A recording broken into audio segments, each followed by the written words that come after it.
ಹೋಗಿ ಬಂದು ಮಾನ ಮರ್ಯಾದೆ ಅನ್ಬೇಡ್ರಿ ನೀವೊಬ್ಬ ಹೆಣ್ಮಗಳು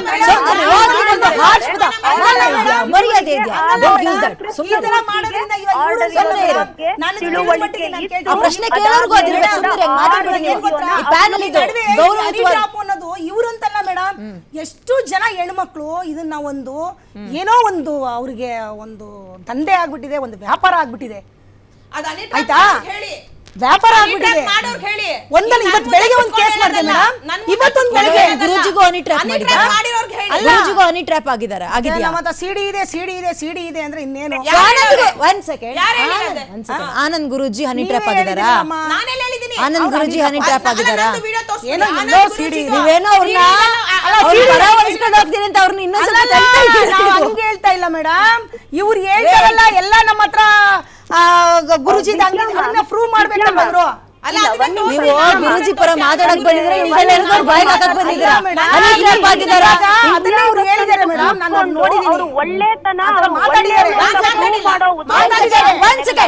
Ashwini Divya Vasanth and Krishnamurthy is a team. I am speaking clearly about it. Vidya ma'am, ಅಲ್ಲಿ ಅವ್ರು ಏನ್ ಹೇಳ್ತಿದ್ದಾರೆ, ನನ್ನ ಆರ್ಡರ್ ಬಂದ ಮೇಲೆ ನಾನು ಪಬ್ಲಿಷ್ ಮಾಡಿಲ್ಲ, ನನಗೆ ಆರ್ಡರ್ ಇತ್ತು ಅಂತ ಇವ್ರಿಗೆ ಗೊತ್ತಿದ ಮೇಲೆ ಇವ್ರು ಹೇಳ್ತಾರೆ ಕೃಷ್ಣ, ನಾನ್ ಹೇಳ್ತಿರೋದು Krishnamurthy and Divya Vasanth is a team ಅಂತ.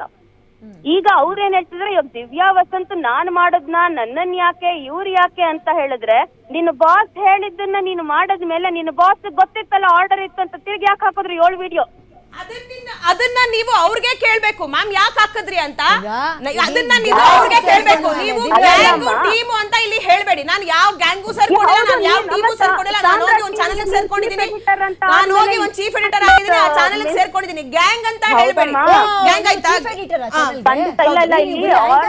ಚೀಫ್ ಎಡಿಟರ್ ಮತ್ತೆಲ್ಲದರಲ್ಲೂ ಪಾತ್ರ ತಗೊಂಡಿರ್ತೀರಾ ದಿವ್ಯಾ? ಏನೇ ಪಾತ್ರ ತಗೊಂಡಿರ್ತೀವಿ. ಈಗ ಗ್ಯಾಂಗ್ ಅನ್ನೋದನ್ನ ಹೊರತುಪಡಿಸಿ ಮಾತಾಡೋದಾದ್ರೆ ನಾನು ಅನ್ಕೊಂಡಿದ್ದೆ ನೀವು ಒಬ್ಬ ಆಂಕರ್ ಅಲ್ಲಿ ಅವ್ರೇನ್ ಕೊಡ್ತಾರೆ ಅದನ್ನ ಹೇಳ್ಬರೋದು ಅಷ್ಟೇ ಅಂತ. ನೀವು ಚೀಫ್ ಎಡಿಟರ್, ಏನ್ ಆಗು ಹೋಗುಗಳು ಚಾನೆಲ್ ಮೇಲೆ ಏನ್ ಕೇಸ್ ಇದೆ, ಅವ್ರು ಏನ್ ಮಾಡ್ತಾ ಇದಾರೆ, ದಂಧೆ ಮಾಡ್ತಾ ಇದಾರೆ, ಅಥವಾ ನಿಯತ್ತಾಗಿ ಜರ್ನಲಿಸಂ ಮಾಡ್ತಿದಾರೆ, ಅದೆಲ್ಲ ತಿಳ್ಕೋಬೇಕು. ಚೀಫ್ ಎಡಿಟರ್ ಈಗ ನಂಗೆ ಯಾವ್ದೋ ಒಂದು ಚಾನಲ್ ಕರೆದು ಒಂದು ಉನ್ನತ ಸ್ಥಾನ ಕೊಡ್ತೀವಿ ಅಂತ ನಾವು ತಲೆ ಆಡ್ಸಕ್ಕಾಗತ್ತೇನ್ರಿ ದಿವ್ಯಾ? ಅಲ್ಲ ಅದೇ ಹೇಳ್ತೀರಾ, ತಿಳ್ಕೋಬೇಕು ಅಂತ. ನೀವು ಚೀಫ್ ಎಡಿಟರ್ ಅಂತ ಚಾನೆಲ್ಗೆ. ಹೌದೌದು, ಚೀಫ್ ಎಡಿಟರೇ ಆಯ್ತಾ. ಬಟ್ ನನ್ಗೆ ಇವಾಗ ಇವರು ಏನ್ ಹೇಳಿದ್ರು, ಆನಂದ್, ನಾನ್ ಸಾಮ್ರಾಟ್ ನ್ಯೂಸ್ಗೆ ಚೀಫ್ ಎಡಿಟರ್, ಎಂ ಲೈವ್ ಗೆ ಚೀಫ್ ಎಡಿಟರ್ ಅಲ್ಲ.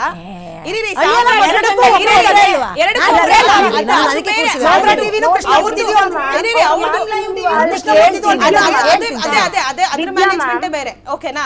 ಅಶ್ವಿನಿ ಅವ್ರು ಏನ್ ಹೇಳ್ತಿದ್ದಾರೆ? ಪ್ಲೀಸ್ ಗೋ ಹೆಡ್ ಅಶ್ವಿನಿ ಅವರೇ. ವಿದ್ಯಾ ಮ್ಯಾಮ್, ಅವ್ರ ಮಾತನ್ನ ಆಲಿಸಿ, ನಾನು ಸಾಮ್ರಾಟ್ ಟಿವಿಯ ಚೀಫ್ ಎಡಿಟರ್ ಅಂತ. ಸಾಮ್ರಾಟ್ ಟಿವಿ ಮೇಲೆ ಗುರೂಜಿ ಬಗ್ಗೆ ಪ್ರಸಾರ ಮಾಡಬಾರ್ದು ಅಂತ ಆರ್ಡರ್ ಇದ್ರೂ ಕೂಡ ಹೇಗೆ ಎಂ ಲೈವ್ ಕನ್ನಡದಲ್ಲಿ ವಿಡಿಯೋ ಮಾಡಿದ್ರು ಇವರು? ಇದಕ್ಕೆ ಒಂದು ಉತ್ತರ ಕೊಡಿ.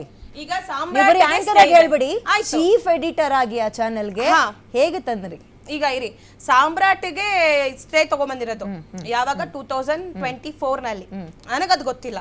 2024 ಅಲ್ಲಿ ಅವ್ರ ಕಾರ್ ಅಡ್ಡ ಹಾಕಿ ಏನೋ ಇದು ಮಾಡಿದಾರೆ, ಅದು ನಾನು ಅಲ್ಲ. ಈಗ ಮಾಡಿದಾರೆ ನಿಮಗೆ ಗೊತ್ತಿಲ್ಲ. ನನಗೆ ಅಲ್ಲ, ಅವ್ರು ಮಾಡಿದಾರೋ ಬಿಟ್ಟಿರೋ ಅದು ಅಂದ್ರೆ ಇವಾಗ ಅವ್ರು ಹೇಳ್ತಿರೋದು ನಾನು ಅಡ್ಡಗಟ್ಟಿದೆ ಅಂತ ಹೇಳ್ತಿರೋದು. ನಂದ್ ಬಗ್ಗೆ ಹೇಳ್ತಿರೋದು ನಾನು ಅಡ್ಡಗಟ್ಟಿ ಅವ್ರ ಹತ್ರ ದುಡ್ಡು ವಸೂಲಿಗೆ ನಾನು ಅವ್ರಿಗೆ ಅವಾಚ್ಯ ಶಬ್ದಗಳಿಂದ ಬೈದೆ ಅಂತ ಹೇಳಿ ಮೀಡಿಯಾದಲ್ಲಿ ಹೇಳಿರೋದು, ಅದು ನಾನಲ್ಲ. ಮುಂದುವರಿಸಿ ಒಂದೇ ಒಂದು ಕ್ಲಾರಿಫಿಕೇಶನ್ ಕೊಡ್ತೀನಿ. ನೀವ್ ಯಾವಾಗ ಇದು ನಾನಲ್ಲ ನನ್ನ ಮೇಲೆ ಹೇಳ್ಬಾರ್ದು ಅವರು ಅಂತ ಯಾವಾಗ ಬರುತ್ತೆ ಗೊತ್ತಾ? ನೀವು ಜಸ್ಟ್ ಅಲ್ಲಿ ಒಂದು ಆಂಕರ್ ಆಗಿದ್ದಾಗ ಮಾತ್ರ. ಇಡೀ ಚಾನೆಲ್ ಚೀಫ್ ಎಡಿಟರ್ ನೀವು 2 ತಿಂಗಳ ಹಿಂದೆ ನಾನು ಚೀಫ್ ಎಡಿಟರ್ ಅಲ್ಲಿ, 2 ತಿಂಗಳ ಹಿಂದೆ ಚೀಫ್ ಎಡಿಟರ್. 2024 ಸೀನಿಯರ್ ಎಡಿಟರ್ ಅಥವಾ ಚೀಫ್ ಎಡಿಟರ್ ಅಂದ್ರೆ ಅಲ್ಲಿನ ಆಗು ಹೋಗುಗಳಿಗೆ, ಅಲ್ಲಿ ಬರುವಂತಹ ಲಾಭಕ್ಕೂ ನೀವೇ ಜವಾಬ್ದಾರಿ, ನಷ್ಟಕ್ಕೂ ನೀವೇ ಜವಾಬ್ದಾರಿ. ನೀವು ಬರೀ ಒಬ್ಬ ಆಂಕರ್ ಆಗಿದ್ರೆ ನಾನು ಪ್ರಶ್ನೆ ಕೇಳ್ತಾ ಇರ್ಲಿಲ್ಲ.